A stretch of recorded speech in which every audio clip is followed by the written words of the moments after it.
학원을 저는 안 다니고 있기 때문에 챗GPT로 해보겠고요. 혹시 지금 학원 다니시면서 하시더라도 이해가 안 되거나 하시면 얼마든지 챗GPT를 이용해서 충분히 공부하실 수 있으니까요. 저랑 같이 해보도록 하겠습니다. 자, 조사의 절차가 나오고 있고요. 첫 번째 조사 문제 결정이라고 나와 있어요. 문제 인식, 뭐 제기, 정의, 이런 게 있는데 조사 문제를 결정한다라는 거겠죠? 절차니까 여기에는 그럼 절차만 적을게요. 자, 조사 문제를 결정한다. 그러니까 문제를 일단 결정을 해야겠죠? 문제를 인식하고 그다음에 그래서 문제가 뭔지 먼저 알아야 된다. 자, 연구의 목적 및 주제, 연구의 실제적 중요성, 이론적 의의 등의 명백한 구상을 가지고 논리적으로 정립하는 단계다. 그러니까 연구를 왜 하고, 연구를 하는 주제는 뭐고, 연구를 왜 얼마만큼 이게 중요한지, 그리고 이론적으로 의의가 있는지 이런 건데 이런 거는 지문에 나와도 당연히 맞출 내용이에요. 그래서 안 적을 거고 문제 정립을 더 명확하게 하기 위해 문헌을 고찰하고 여기서 문헌 고찰을 하네요. 문제를 결정하기 위해서 그 해당 분야의 전문가들이랑 토의를 해서 의견을 참조하거나 예비조사를 실시할 수 있다. 자, 그러면 조사 문제 결정 단계 중 하지 않는 것은 여기에 예비조사를 실시한다. 이러면은 조금 헷갈릴 수도 있을 것 같아요. 여기다 적어놓겠습니다. 예비조사 실시할 수도 있음.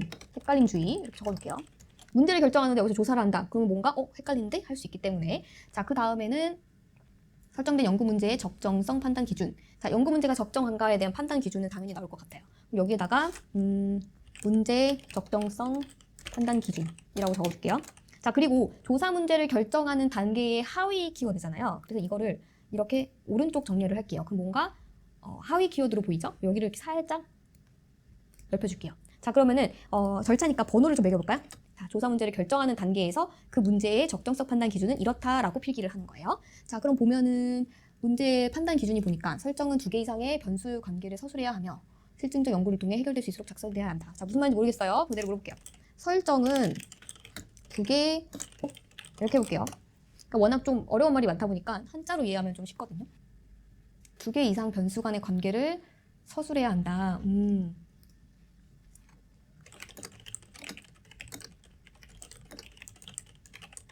이런 식으로 예시를 적어볼게요. 아니면 이렇게 해볼게요. 잠시만 다시 실행 취소를 하고 여기 에디터를 클릭을 하신 다음에 컨트롤 K를 누르거나 분할을 누르면 분할이 생겨요. 그럼 여기에서 예시를 적으면 되겠죠.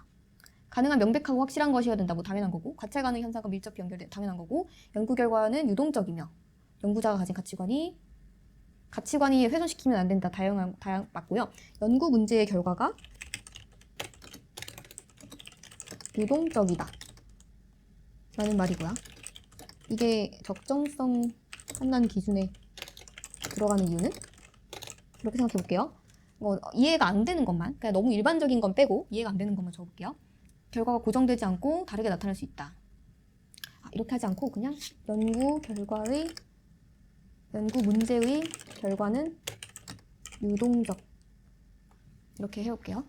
자, 끝이에요. 여기서 넘어갈게요. 두 번째 단계는 조사 계획 수립 단계입니다. 수립 단계에서는 뭐를 하느냐? 바로 가설을 설정하네요. 가설의 설정. 여기서 가설의 구성 옆에다가 설정을 했는데요. 가설의 구성이 설정인가 봐요. 가설의 구성 설정. 구성 설정. 이렇게 표현하는데 구성과 설정이 같은 말이야? 구성도 되고 설정도 된다. 가설의 설정 혹은 가설의 구성. 구성의 그 다른 한자어를 말을 하는가 봐요. 팀을 구성한다처럼 팀을 구성한다, 팀을 설정한다 같은 말이니까. 그렇군. 그럼 가설의 설정이라고 할게요. 자, 이건 조사계획 수립의 하위 구조이기 때문에 키워드를 이렇게 옮겨 놓겠습니다. 가설의 설정에 가설의 의의가 나와요. 그렇군요. 그럼 한번 볼게요. 근데 가설의 의의가 기출이 엄청나게 많이 나왔어요. 그렇다면 말이 달라지죠. 조사 계획 수립에 페이지가 되게 길어요. 가설의 평가 기준, 가설의 종류, 뭐가 되게 많거든요. 그래서 가설이 거의 다예요. 그래서 가설의 설정이라고 안 하고 그냥 바로 가설의 의의로 가겠습니다. 그러니까 가설의 의의, 가설 설정 시 기본 조건, 가설의 평가 기준, 가설의 종류 이렇게 4개의 키워드가 있는데 그걸 묶어서 하는 것이 가설의 구성이에요. 근데 사실 보니까 가설에 설정하는 것들이 이것이다라는 것은 굳이 적지 않아도 알 수 있는 거기 때문에 여기에 굳이 가설의 설정 키워드를 넣어가지고 여기서 막 하위 구조를 만들 필요가 없다라는 거죠. 그러니까 여기에 바로 그냥 가설의 의의를 적겠습니다. 또 의의가 나와요. 진짜 어려운 말이었죠. 왜 중요한가라는 뜻으로 해석됐었고 보통 둘 이상의 변수, 현상 간의 관계를 설명하는 검증되지 않은 명제, 또는 연구 문제에 대해 검증할 수 있도록 기술된 잠정적 응당이다. 그쵸? 이거 가설이 진짜 찐이다라는 게 아니라는 건 알고 있어요. 그래서 굳이 안 적어도 되고. 가설의 의의는 뭐 별거 없고요. 보통 독립변수와 종속변수 관계의 조건문 형태의 복문으로 표현된다. 이 말은 근데 가설이 뭐뭐 하면 뭐뭐 다라기 때문에 굳이 이거는 안 적어도 될 것 같아요. 가설의 의의는 기출은 많이 됐지만 제가 그냥 읽어도 이해가 되거든요. 근데 혹시 몰라서 일단 남겨는 놓을게요. 왜냐면 나중에 또 시험 문제 풀면서 넣을 수 있기 때문에 그냥 남겨놓고 넘어가겠습니다. 가설 설정 시 기본 조건이라고 돼 있어요. 자, 이것도 하위 구조니까 기본 조건, 변수를 측정할 수 있는 척도를 고려해야 하며 나타날 가능성이 있는 오차의 종류 및 정도를 명확히 파악해야 한다. 이거는 그냥 여기다가 적어볼게요. 변수를 측정할 수 있는 척도를 고려해야 하며 나타날 가능성이 있는 오차의 종류 및 정도를 명백해야 한다 라고 하는데 쉽게 설명해줘. 가설적 변수들이 이해가 됐어요. 변수는 측정할 수 있어야 되는데 그 측정할 수 있는 척도 어떤 척도를 고려해야 된다. 고려, 오차, 종류, 정도, 명백히 파악.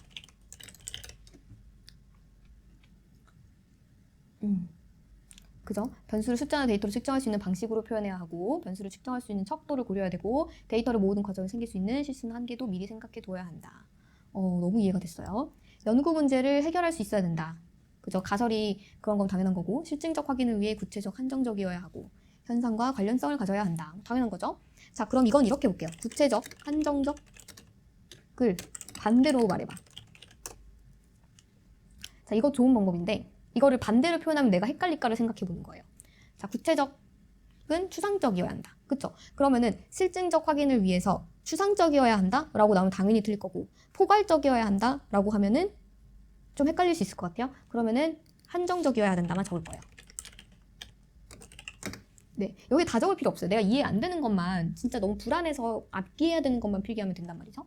표현은 간단 명료해야 된다. 표현은 주구장창해야 된다. 이렇게 나오면 그죠? 그럼 간단 명료를 주구장창이라고 표현 안 할 수 있으니까 간단 명료를 반대말로.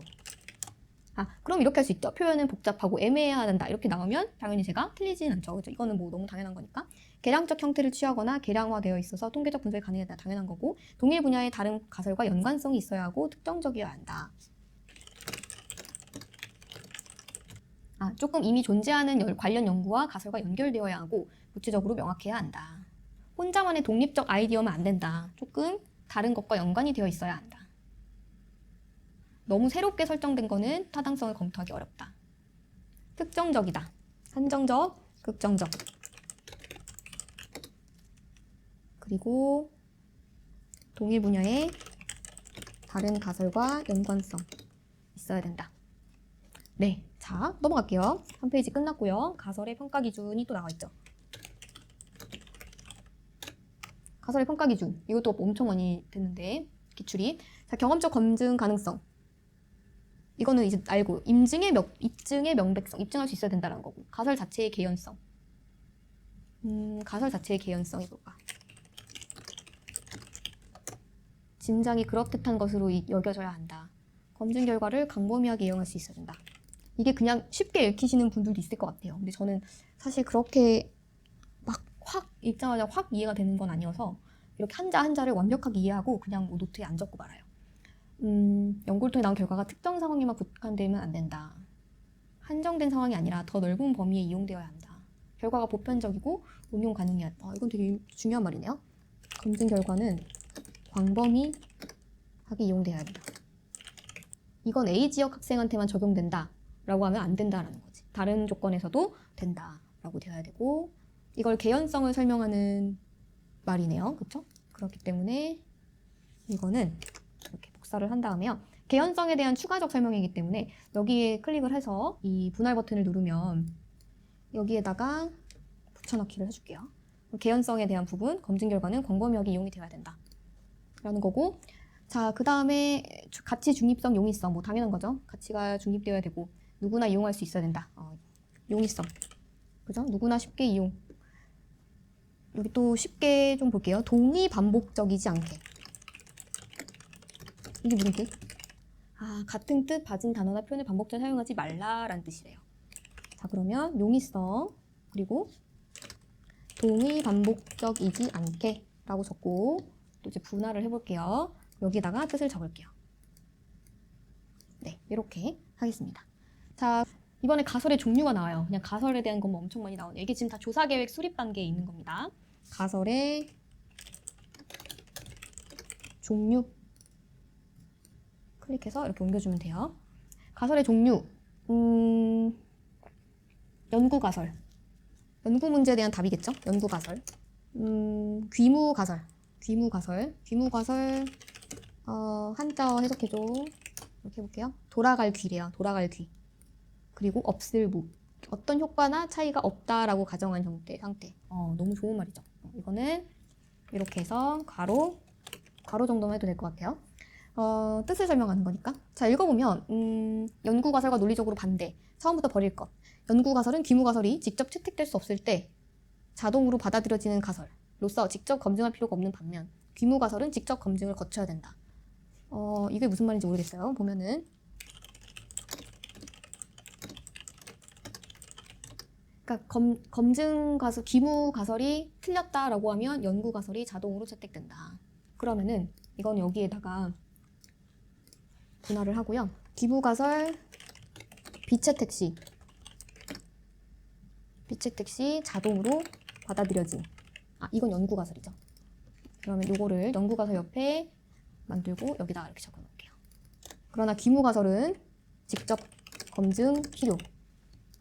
없다라는 걸 검증을 해야만 얘는 인정이 되고 만약에 없음이 인정이 되면 연구가설이 채택이 된다라는 뜻이네요. 어려운 말인데 그냥 넘어갈 뻔했어요. 넘어가고 대립가설. 귀무가설에 대립하는 가설. 대립가설을 작업가설이라고 하는 이유. 연구자가 주장하는 가설이네. 연구자가 주장하는 가설. 귀무가설에 대립한다. 이거는 뭐 쉬울 것 같아요. 대립이니까. 자, 연구의 설계라고 되어 있어요. 연구의 설계에 들어가 보겠습니다. 연구의 설계도 조사계획 수립의 하위예요. 넘어가고요. 연구를 뭐 설계하는 단계일 거고 고려사항 당연한 거고 일정한 자료가 결정되면 표본 추출의 단위, 표본의 종류, 규모를 밝히고 해당 모집단에 대한 가설의 검증 방법, 오차 문제 이런 건 다 계획 설계 단계에서 하는 거죠. 필요한 자료를 수집하기 위해서 유형도 결정하고 수집 방법도 강구해야 된다. 이런 것도 어렵지 않아요. 넘어가도 될 것 같아요. 끝이에요. 자, 그런 다음에 조사의 실시예요. 실시 단계에서는요. 뭐를 하나 봤더니 자료의 수집. 자료의 수집. 조사 실시 단계 안에 자료의 수집이 있어요. 본격적 연구 자료를 수집하기 이전에 자료 수집을 위해 고안된 자료 수집 도구 또는 방법에 따라 예비적으로 자료 수집. 수집된 자료가 분석이 앞에 용이하게 쓰일 수 있도록 정리하는 거 당연한 거고 잘 부합될 수 있게 그러니까 자료를 잘 정리한다 이런 뜻인 것 같아요. 안 적을게요. 자료의 분석, 해석, 이용 이 부분 볼게요. 자, 여기서는 가설을 어느 정도 지지가 하고 있는가를 평가한다. 자료가 가설을 어느 정도 지지하고 있는가. 그죠? 자료를 편집, 정정, 보완, 삭제. 그죠? 연구가서 연구 설계, 변수 간의 관계 및 변수의 수, 자료의 성격 등 전체적인 자료가 정리 조정되면 미리 정해진 분석 방법에 의해 처리된다. 그렇게 어렵지 않은 내용이에요. 넘어갈게요. 4번 조사 보고서 작성. 다 작성하는 단계네요. 여기 단계는 굳이 안 적어도 될 것 같아요. 조사 다 하고 나서 보고하는 단계다. 뭐 이런 것 같아요. 자, 여기까지 해보고 자, 한번 볼게요. 이번에는 바로 리뷰 모드로 가서 이 첫 번째 키워드가 더 중요한 것 같아서 첫 번째 칼럼을 가려보겠습니다. 조사의 절차 첫 번째 단계가 뭐였을까? 보니까 문제를 설정했던 것 같아요.